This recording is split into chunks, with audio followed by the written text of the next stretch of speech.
Sponsored by Crypto Miner UK. Check out the purchasing links below. Hello YouTube. Today I'm going to have a look at the DigiByte Odocrypt algorithm. But before I show you this, you need to like my video and subscribe. So now it's okay? There's just one more thing you need to do, and that is to click on the bell so that you get a notification when a new video comes out. I hope it's okay. Perfect. DigiByte was split across 5 different algorithms to stop ASICs, but I think the last 3 are on Baikal. Many other scripts, ASICs can do them. And if we have a look at this, we can see scripts, for example, 1.1 terahash on script, 28 petahash on SHA-256, 170 terahash on groestl, that's how you see it, 105 terahash on qubit, and 290 terahash on Skyne. Now the reason for the fork is because they want to be ASIC resistant but GPU and FPGA friendly, and since I have FPGAs, I probably will start mining this. Now this algorithm is different to normal algorithms because it changes itself every 10 days. ASICs cannot change at all. GPUs and FPGAs you can. The name Odo is after the Star Trek shapeshifter Odo in Deep Space Nine.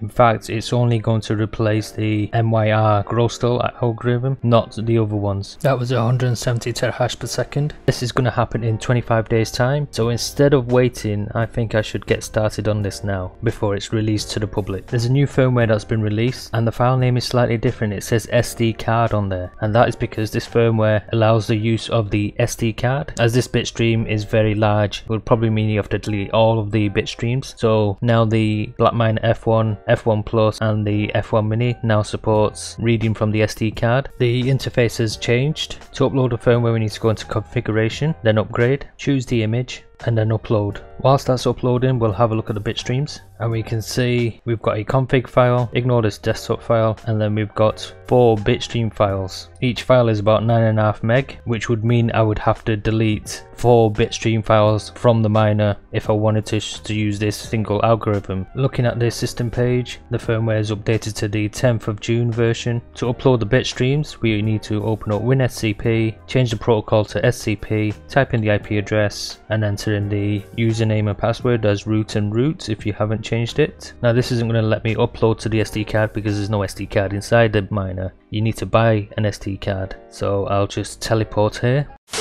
I've teleported to my unboxing location because I have something to unbox. It was delivered by Royal Mail 48 hours, and it's kind of going to be obvious what's inside here.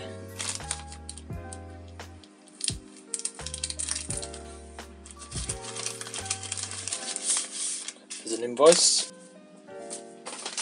with some marketing junk. So if anyone wants a wine voucher for £75, there's a code there and a password, and that's for Naked Wine. This isn't sponsored, they'll probably get a kickback from this, but if someone wants to save 75 quid, that's the URL that you need to go to. As I don't drink wine, I don't need this. So the first person who uses this will probably use a coupon. That's the close up of all the details that you need. You need to spend £115 or more, and then they'll add a £5 for the delivery, and there's some instructions. And we can see I've got 3 different cards, but they appear to be completely different. I've got a SanDisk, Integral and a Kingston, all completely different, same listing, but let's have a look at the class. This should all be at least class 10.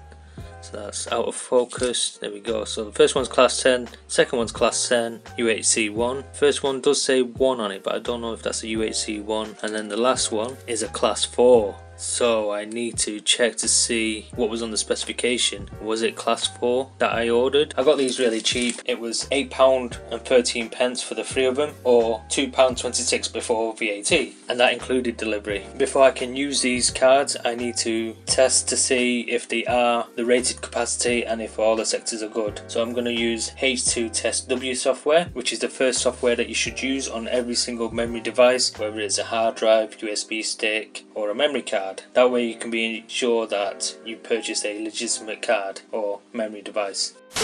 I was just having a look at one of my adapters and I noticed there's a card in here which is class 4 16GB, so I could have saved myself some money by not buying another card. These memory cards had some deleted files such as videos, MP3s, photos. They are recoverable, so the seller didn't zero out the memory cards. The cards are intact. One of the class 10 was writing at less than 10 megabytes per second, so that's a bit under spec, but the read speed is quite fast at 56 megabytes per second. The class 10, which was the SanDisk, that was a write speed of 12 megabytes per second and a read speed of 43 megabytes per second. And we can see, well, we can't actually see now, just one moment. Two of the cards were 15.5 gig instead of 16 gig. The class 4 card also had some photos, videos and other files on there. The write speed was actually faster than the class 10, which is a minimum of 10 megabytes per second. It was actually 12.6 megabytes per second with a read speed of 19.5 megabytes per second. And again, this is only 15.5 gigabytes instead of 16 gigabytes.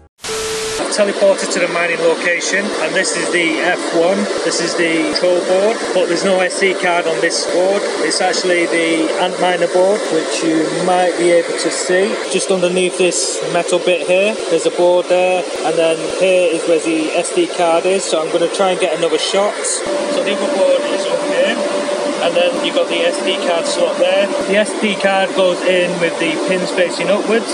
So I'm going to try and film this at the same time as putting this in.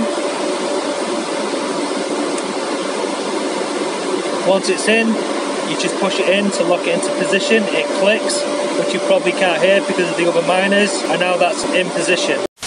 The next step will be to upload the bit streams. For that, I'm going to use WinSCP. Select the file protocol as SCP, type in the IP address of the miner, enter the username and password, which is the same as the web interface. If this is the first time you're connecting, you will see a fingerprint message, just accept it. If not, it will just proceed as normal. You'll go to an empty folder, you need to go to the top, and I see a folder called SD card, so I'm assuming this is my SD card, and in fact I can see a text document which I did put on one of the SD cards, but I didn't know which one I put it on. I've got 3 miners, 3 SD cards, and I selected the correct one. So I can delete this text file, and I can also delete this system volume information if it lets me. You can't delete it on Windows, but maybe I can delete it from it. I can do. Okay, next I need to copy all these files across, excluding this desktop.ini file, which is a hidden file. Drag it across. With the files copied across, it's now time to go back to the web interface. Next we select configuration, then pool/miner, and we select ODO, and we can start mining. But before I can start mining, I have to wait for the blockchain to sync. So I'll pause for a bit and then continue later.